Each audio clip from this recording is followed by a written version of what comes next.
नमस्कार शेतकरी मित्रांनो, आवड मोसंबी शेतीची या यूट्यूब चॅनलमध्ये आपलं स्वागत. तर आज मला वाटतं 11 तारीख आहे, 10 10 10/5/2026. माझ्या गावापासून जवळपास 15 ते 18 15-20 किलोमीटर, समजा 20 किलोमीटरपर्यंत आज मी इथं आलो. आणि भागवत भाऊ डाके तसे तुम्ही आमचे पाहुणेच, पण आज योग आला यायचा. आणि मला वाटतं आपल्याकडं 2 वर्ष झाले माझ्या पद्धतीने तुम्ही काम करता, किंवा तुम्ही थोडंसं तुमच्या पद्धतीने काय करत असेल. आता तुम्ही डाळिंबाचे शेतकरी आहे, पण तुम्हाला तुम्हाला काही सांगायचं काम नाही आहे. पण आज मी तुमच्या शेतात आलो. तुमच्या झाडाची संख्या किती आहे? झाडाची आपली 3000. 3000. म्हणजे तुम्ही एक प्रगत शेतकरी म्हणा, मोठे शेतकरी म्हणा, आणि कामही करता. मशागत बंद केली? हा, मशागत बंद केली. तुम्ही सांगितले त्या तुमच्या अगोदर करीत होतो आम्ही. करीत होते. पण हे 2 वर्षापासून मशागत मी सांगितलेले फवारणी घेतल्या, हो घेतल्या. मी सांगितलेले खतही दिले, दिली. बरोबर. हो. आणि आज जो माल लागलेला आहे, हां. आता या तुमचे 3-4 प्लॉट आहे. हो. तर या प्लॉटवर तर मी आज समजा इथं आलो पहिला, आता दुसऱ्या प्लॉटवर आपण जाणार आहे. इथं तर मला माल एकदम समाधानकारक वाटतो, कारण जेवढे पाहिजे ते त्या पद्धतीने आपले झाडं लोड आहे, आहे. बरोबर आहे. याच्या व्यतिरिक्त तुमचा काय अनुभव?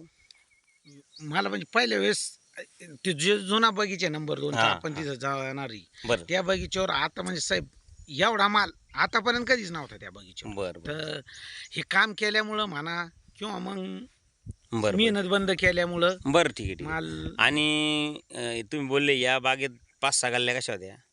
पिवळ्या होत्या ना. ते तुम्हाला मी सुरुवातीला जे झाडं दाखिली हं. तिथं ते झाडं आमचे डायरेक्ट पिवळे झाडं होते. किती गल्ल्या त्या जवळपास 8 गाल्ल्या, अर्ध्यापर्यंत 8 गाल्ल्या पिवळ्या होत्या? पिवळ्या होत्या. आता नाही ना? नाही नाही, अजिबात पिवळं झाडच नाही आता आपल्या बगीचा. अच्छा, पिवळं झाडही नाही.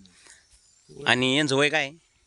ह्या झाडाचं हं? आता 8 वर्ष म्हणजे 8 होतं. 10/20 लागवड 20 ची तुमची. लागवड आहे. या इकडे या ना. तुम्ही 10/20 लागवड, 8वं वर्ष रनिंग आहे का? हो 8 बरं. आणि माल एकदम चांगला आहे बरं का. एकदम आता याच्यापेक्षा जर जास्त लावायचा प्रयत्न केला तर झाडाचं नुकसान होतं. जर काय होतं तुम्हाला सांगू साहेब, ओव्हर माल जर लागला ना तर झाडामध्ये मगरीचे प्रॉब्लेम, डेडलॉक जे म्हणतो आपण, हा फळाला साईज कमी येते, हा नाही नाही झाड होतं शॉकमध्ये जाणार. बरं. आता हा माल एकदम यांच्या पद्धतीने फुल लोड आहे. ना. आहे ना. प्रति झाड 50 किलो, काही झाडावर 60 किलो, काही झाडावर 70 किलो पण आहे. आणि झाडाची ग्रीनरी विशेष चांगली आहे. बरं, अजून एक महत्त्वाचा मुद्दा बरं का. आता तुम्ही माझं काम करता किंवा नाही करत हा विषय सोडू द्या. नाही ना करतो ना. नाही नाही, ठीक आहे, करता मान्य ना. पण मला एक सांगा, 2 वर्षांनी तुमचे जे मेवणे का कोण आहे, हा, मेवणी. त्यांचं पण काम आपल्याकडे आहे. आणि त्यांच्याच साडू हा याची कोण टाकळी. टाकळीचे, त्यांचंही काम माझ्याकडेच आहे. आहे ना. त्यांनाही 2-2 वर्ष झाले. मी तुम्हाला सांगितलं आणि त्याच्यानंतर मी हां, त्यांनी सांगितल्यामुळं मी आलो, तुम्ही काम घेतलं.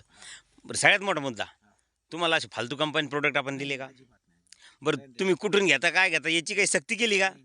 बरं, आणि तुमचा शिल्लक खर्च व्हावा असाही काही दृष्टिकोन आहे का? नाही नाही, तुमच्या व्यतिरिक्त तुमचा खर्च कमी, तुमच्या खर्चाच्या व्यतिरिक्त मी तुम्हाला सांगितलं नाही का 1-2 फवारण्या घेतल्या हो. आणि ठीक आहे ना, हां. तुम्ही माझ्या सांगण्याच्या व्यतिरिक्त समजा 1 किंवा 2 किंवा 3 फवारण्या घेतल्या, तर ते काय वायालाही नाही गेल्या. कारण तुम्ही घेतलं तरी काय मेटॅलेक्झिल हा घेतलं, मेटॅलिक बरोबर आहे. जास्त 2-3 फॉस त्याचेच चांगली गोष्ट आहे ना, कारण बुरशीनाशक घेणं काही वाईट नाही. नाही तर बाकी दुसरं काही घेतलं नाही. मग हां, तेवढेच मेटॅलिक्सचं घेतलं. नाही, चांगली आहे तुमची झाडाची कंडिशन, चांगली आहे आणि मालही चांगला आहे. उलटं तुमचं जे मशागत बंद केली त्याचे जे तुम्हाला फायदे अजून 1-2 वर्षात तुम्हाला भेटणार त्याचे. जे मगरी लागण्याचा प्रॉब्लेम म्हणतो आपण, हां. तो ज्या ठिकाणी जमिनीत पाणी निचरा चांगल्या प्रकारे होतो, हां. तर फायटोप्थोरा प्रजातीचा प्रॉब्लेम तिथे येत नाही. तुमचा ग्रीनिंग जीवाणूचाही प्रॉब्लेम तिथे कमी होतो. गमोसिस जो म्हणतो आपण खोडाला, तोही थांबला जातो.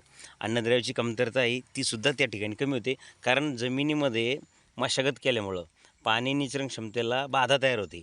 आणि पाणी निचरा झाला नाही, जसं आपलं पोट साफ झालं नाही तर प्रॉब्लेम तयार होणार, तसं जमिनीचं पोट साफ झालं नाही तर प्रॉब्लेम तयार होणार. नाही नाही बरोबर आहे. सगळ्यात आता कोणतीही फळबाग असो, पाणी निचरी जमीन का बरं शोधतो आपण? हा, ठीक आहे, तुम्ही ऊस लावत असेल, केळी लावत असेल, कमळ असेल, जे पाण्यातले जे क्रॉप आहे त्यांना जास्त पाणी चालतं, ते तो विषय वेगळा आहे. बरोबर. पण ह्या मोसंबी, संत्रा, लिंबू, डाळिंब असेल, आंबा असेल, याला पाणी निचरा होणारी जमीन लागते.